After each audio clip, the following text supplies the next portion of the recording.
Hi, Sarah from SEWNZ. You probably come here to find out how to sew the fingerless gloves for the kids. Little no thumb gloves and little fingerless gloves with a thumb. Let's get going. Okay, copy from the master pattern with tracing violin over top the size you want and make sure you write the information on it. I've cut out some blue merino ribbon for the no thumb glove, green merino ribbon for the thumb fingerless glove. Fingerless glove without a thumb. I've put pins at the markings. We're going to sew up to a marking, secure it back and forwards, reverse, go to the second part. It may look quite small, that's why making a sample is great. Certainly looks too small for my thumb. Let's start with zigzag. I've sewn the seam, and as I sewed it I skipped the thumb hole, but I just had a really short track of thread. Just saves a bit of money, efficiency. And we're all ready to go. I've opened up the seam and pinned it, and because it's a short distance from the top, we'll be able to top stitch that down. So I've sewn that with zigzag. Just move the fabric in and out of the way so you don't get any stuck spots. Pinned, ready for the hem. Once you've finished sewing the hem on the wrong side, trim away the excess fabric. Here's the Kids Fingerless Gloves without a thumb. It's about twice the distance of the hand, so coming up in the arm, keeping it nice and warm.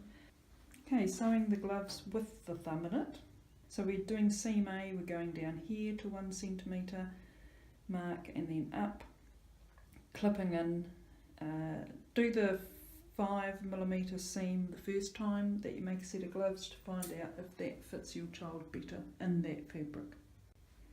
Okay, I've sewn the seam and then clipped into the V, and then I've also trimmed down into the V so the bulk's not there. Right, ready to go with the thumb hem B. So on the wrong side, it's folded over and pinned, ready to go. So I've top stitched that with zigzag and pinned it so it's as close to being even as possible, and we're going to sew up to there, or you can sew down.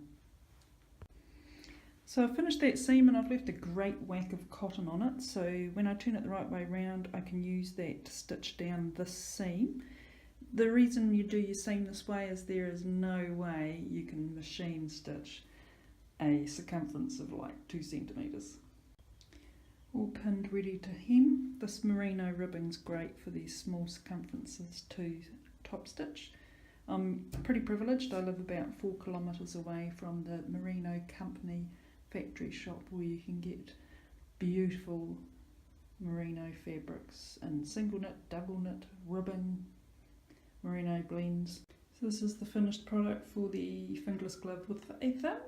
Again, nice long length and quite long in the thumb. Hey, thanks for watching. I hope that was helpful. It's quite good to be able to use up all the scraps of your fabric in some way or the other. Check out the link below to the shop at Etsy, and you might be able to find some other things you can do with scraps such as socks and hats. Other than that, happy sewing!